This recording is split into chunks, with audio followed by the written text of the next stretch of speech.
Assalamu alaikum dear students. Myself vocational trainer Saeed Behjat Yusuf from the trade Media and Entertainment from school Boys Higher Secondary Khak Badgam. So students continuing our online session आज हम Adobe Flash समझते हैं। इसका हम brief introduction समझेंगे आज और इसमें हम कैसे काम करते हैं इसके इंटरफेस के बारे में हम इंट्रोडक्शन देंगे। Adobe Flash are vector-based animation software developed by Adobe System। पहला पॉइंट Adobe Flash क्या है? ये एक सॉफ्टवेयर है। ये किस टाइप का सॉफ्टवेयर है? ये वेक्टर बेस्ड सॉफ्टवेयर है। आपको याद होगा फोटोशॉप के लेक्चर में मैंने आपको बताया सॉफ्टवेयर जो है वो दो में से एक किस्म का होगा, या तो वो वेक्टर बेस्ड होगा या तो वो रास्टर बेस्ड होगा। रास्टर बेस्ड सॉफ्टवेयर वो सॉफ्टवेयर होते हैं जो बिट्स पे होते हैं, जो पिक्सल्स पे बने होते हैं। वहाँ पे जो क्वालिटी ऑफ अ प्रोडक्ट होती है उस पर असर पड़ता है जितनी आप चेंजेस लाते हैं। ठीक। दूसरा आ जाता है हमारा vector based. Vector based software कौन से सॉफ्टवेयर होते हैं? जो मैथमेटिकल कैलकुलेशंस पे बने होते हैं। ये मैथमेटिकल शेप्स या जिनको हम कहते हैं जियोमेट्रिकल शेप्स पे बनाए जाते हैं। और इसमें जो भी आप एडिटिंग करेंगे, जो भी आप चेंजेस लाएंगे, इस पे जो प्रोडक्ट की क्वालिटी होती है उस पर असर नहीं पड़ता है। आप दो पॉइंट समझ गए। पहला, एडोबी फ्लैश हमारा एनिमेशन सॉफ्टवेयर है जहाँ पे हम एनिमेशन को क्रिएट करते हैं, डिज़ाइन करते हैं। और ये किस टाइप का सॉफ्टवेयर है? ये वेक्टर बेस्ड है। वेक्टर बेस्ड कौन सा सॉफ्टवेयर होता है? जो जियोमेट्रिकल शेप्स पे बना होता है, जैसे कि आप पॉइंट लेंगे, लाइन लेंगे, कर्व लेंगे, स्क्वायर लेंगे, सर्कल लेंगे, रेक्टेंगल लेंगे। और ये किन पे बना होता है? ये जियोमेट्रिकल कैलकुलेशंस पे बना होता है। Third point is that the created graphics are resolution independent, means on resizing they do not get pixelated। आप इनको resize करें, आप इन पे जो भी काम करेंगे, जो भी editing करते हैं, ये असर नहीं लाता है on the quality of the product। They are not only used to create animations। Adobe Flash में हम सिर्फ animations नहीं बनाते हैं। They are used to create simulations, games, web application, video games, extra easily and efficiently। इसमें हम mobile games भी बनाते हैं, मोबाइल एप्लीकेशंस भी डिज़ाइन करते हैं। किससे? Adobe Flash से। Adobe Animate is the latest version of the Adobe Flash। Adobe Flash में ही कुछ और टूल्स ऐड किए गए, कुछ और एट्रीब्यूट्स ऐड किए गए, कुछ और प्रॉपर्टीज़ ऐड किए गए और उस सॉफ्टवेयर का नाम क्या दिया गया? Adobe Animate। ठीक है। Now the question here is, अगर हम फोटोशॉप में भी एनिमेशंस करते थे, ठीक, और फ्लैश में भी हम एनिमेशंस करते हैं, तो इन दो के बीच में डिफरेंस क्या है? मैं आपको एक डिफरेंस बताऊंगी और दूसरी डिफरेंस आप लोग मुझे देंगे, वो आपका असाइनमेंट है। पहली difference between flash and Photoshop is that जो फोटोशॉप है वो फोटो एडिटिंग सॉफ्टवेयर है, ठीक, और जो फ्लैश है उसमें हम एनिमेशन बनाते हैं। ठीक, ये हमारी पहली डिफरेंस आती है। दूसरी डिफरेंस आप लोग का असाइनमेंट है, वो आप लोग मुझे बताएंगे।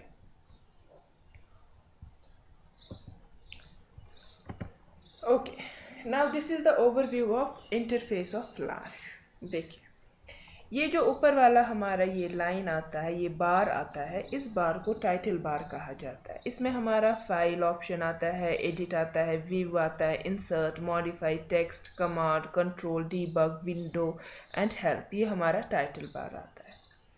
ये वाइट स्क्रीन आप छोटा सा देख रहे हैं, ये हमारा स्टेज आता है जहाँ पे हम काम करते हैं, जिसको वर्क स्पेस कहा जाता है। इस एरिया में जो आप काम करेंगे वही काम आपके आउटपुट में डिस्प्ले होगा। अगर आप इस स्टेज के बाहर कोई काम करेंगे, किसी ऑब्जेक्ट को लेंगे या किसी इमेज पे या ड्रैग करेंगे या मूव कराएंगे ऑब्जेक्ट को ऑफ स्क्रीन की ओर, वो हमारे आउटपुट पे डिस्प्ले नहीं होगा। फाइन। जो भी काम आप इस स्टेज पे, इस वर्क स्पेस पे करेंगे वही हमारे आउटपुट में डिस्प्ले होगा। ये हमारा टाइम लाइन है जहाँ पे कीज़ है, जहाँ पे हम फ्रेम्स को सेट करते हैं और अकॉर्डिंगली हम डिफरेंट कीज़ पे, डिफरेंट फ्रेम्स पे अलग अलग काम करते हैं। यहाँ पे हमारी लेयर्स आती है। ये हमारा यहाँ से प्रॉपर्टीज़ एंड लाइब्रेरीज आती है, जैसे कि हमने फ़ोटोशॉप में भी देखा था, प्रॉपर्टी जो हम टूल सेलेक्ट करते हैं उसकी प्रॉपर्टीज़ डिस्प्ले होती है। और ये हमारा टूल बार आता है। ये आपको लेफ़्ट साइड से भी हो सकता है, राइट साइड से भी हो सकता है, और आप इसको मूव भी कर सकते हैं।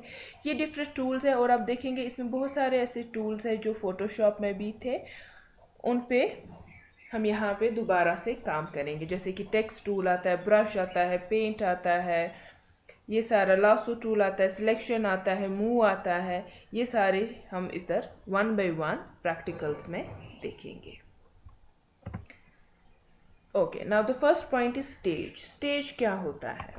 The stage is the main work space of the flash. Stage आप याद रखेंगे, ये work space of a flash होता है जहाँ पे हम काम करते हैं। All your composition elements like movie clips, buttons, graphics, etc. will be arranged here. Content that is within the box in the middle of the stage will be visible when the flash movie is output. जो उधर पे आपने काम किया होगा, इस stage पे काम किया होगा, वही विजिबल होगा कहाँ पे? वही हमारे आउटपुट में आएगा। The gray background area outside the box is in the middle is off stage. देखिए, जो ये पिछला वाला ये ग्रे कलर का आता है, ये ऑफ स्टेज होता है। इस पे आप जो भी काम करेंगे वो डिस्प्ले नहीं होगा। Number 2 is timeline. The number across the button corresponds to the frame that occurs as the time progresses through the movie. You can navigate to any frame of your animation to perform editing. Also, Flash has layers just like many other Adobe applications. They appear along the left side of the timeline. Timeline में हम क्या करते हैं? Frames को set करते हैं, keys को set करते हैं। Then comes properties. The properties tab changes depending on which tool on the tool bar you have selected. आपने कौन सा टूल सेलेक्ट किया होगा, उसी की प्रॉपर्टीज डिस्प्ले होती है। प्रॉपर्टी टैब किस पे होता है, किस पे चेंजेस आती है, किस हिसाब से चेंज होती है ये प्रॉपर्टीज, जिस हिसाब से आपने टूल को सिलेक्ट किया होता है।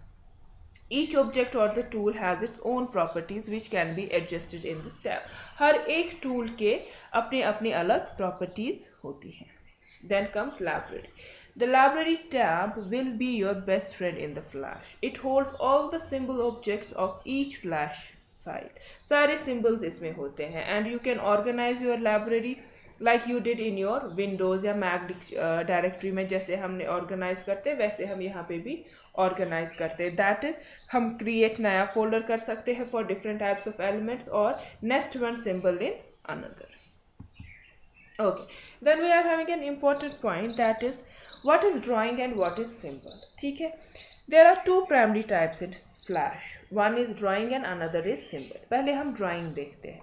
Drawing are created with the vector editing tools. जो vector editing tools in the Flash होते हैं, जो हमारा पेंसिल होगा, ब्रश होगा, आउल होगा, रेक्टेंगल से, इन्हीं से जो हम क्रिएट करते हैं वो ड्राइंग होता है। Drawing has stroke and fill which can be reshaped via the selection and sub-selection tool as well as many other vector editing tools. हो गया ड्राइंग हम कहाँ से क्रिएट करते हैं? वेक्टर एडिटिंग टूल से। वेक्टर एडिटिंग टूल जैसे कि पेंसिल होगा, ब्रश होगा, ओवल होगा, रेक्टेंगल होगा, और हम उनको रीशेप भी कर सकते हैं। कैसे? चाहे सिलेक्शन टूल सेलेक्ट करें, सब सिलेक्शन टूल सेलेक्ट करें, या कोई और एडिटिंग टूल सेलेक्ट करें। ठीक। And the number 2 is symbol. Symbol are as powerful features of Flash, are a powerful feature of a Flash in that you can draw an object once. जहाँ पर आप एक बारी ऑब्जेक्ट को बना सकते हैं, और इसको हम क्या कर सकते हैं? इसको हम सेव कर सकते हैं in your library, ठीक, and use it over and over. Symbol में क्या होता है? आप कोई भी ऑब्जेक्ट क्रिएट करेंगे, उस ऑब्जेक्ट को आप लाइब्रेरी में सेव करेंगे और दोबारा से आप उसको इस्तेमाल कर सकते हैं। दोबारा से आपको वो नए से बनाने की ज़रूरत नहीं पड़ेगी। Symbols can be created from a drawing. Drawing से भी आप सिंबल्स बना सकते हैं। और ड्राइंग आप किससे करते हैं? जो भी वेक्टर एडिटिंग टूल्स होते हैं, collection of drawing and other symbols, और एक्सटर्नल फाइल, किसी भी एक्सटर्नल फाइल से। जो फाइल या इंटरनल होती है जो अपनी फाइल्स होती है, और एक्सटर्नल जो आप बाहर से लाते हैं जो अपनी फाइल्स नहीं होती है, like GPGs, PNGs. Basically, symbols are like containers for your visual auditory elements. Instead of having hundreds of graphics, text and other elements lying on the stage, you can create a symbol and use whenever you need it. If you want to change the appearance of each instance of that object throughout your movie, you can directly edit the symbol in the library. अगर आप इस symbol में कोई changes लाना चाहते हैं, कुछ editing करना चाहते हैं, रीशेप करना चाहते हैं, रीसाइज करना चाहते हैं, आप वो भी कर सकते हैं. You can also break apart symbol into the original object to make derivatives of a symbol. Got it? I hope आप लोगों को अच्छे से समझ आया होगा कि फ्लैश हम किस लिए इस्तेमाल करते हैं. ये हम एनिमेशंस के लिए इस्तेमाल करते हैं. किस टाइप की? वेक्टर बेस्ड कौन सी होती है? जो मैथमेटिकल कैलकुलेशन से बने होते हैं और उसमें हम किन पे काम करते हैं? जियोमेट्रिकल शेप्स पे काम करते हैं. वेक्टर और रास्टर में क्या फ़र्क पड़ता है? वेक्टर एनिमेशन या वेक्टर ग्राफिक जो होते हैं उनमें आप जो भी एडिटिंग करेंगे, जो भी चेंज लाएंगे, the quality of the product जो होती है वो चेंज नहीं होती है, उसमें कोई असर नहीं पड़ता है. और उसके बाद हमने क्या पढ़ा? सबसे इम्पॉर्टेंट पॉइंट, जो latest version of Adobe flash है उसे क्या कहते हैं? एडोबी एनिमेट कहा जाता है. और एडोबी फ्लैश में हम क्या क्या क्रिएट कर सकते हैं? हम simulations, games, web application, video games या मोबाइल एप्लीकेशंस इसे क्रिएट करते हैं. उसके बाद हमने ये ओवरव्यू ऑफ इंटरफेस देखा. स्टेज वो एरिया, वो पोर्शन जहाँ पे हम काम करते हैं. जो काम आप इस स्टेज पे करेंगे वही विजिबल हमारे आउटपुट में होगा. ये लेयर्स होती है, ये हमने फोटोशॉप में भी सीखा. ये टाइमलाइन होता है जहाँ पे हम कीज़ को सेट करते हैं. ये प्रॉपर्टीज़ होती है. ये लाइब्रेरी होती है. ये हमारा टूल बार होता है और ये हमारा टाइटल बार होता है. नेक्स्ट लेक्चर में हम प्रैक्टिकल से स्टार्ट करेंगे. Stay home, stay safe. Thank you.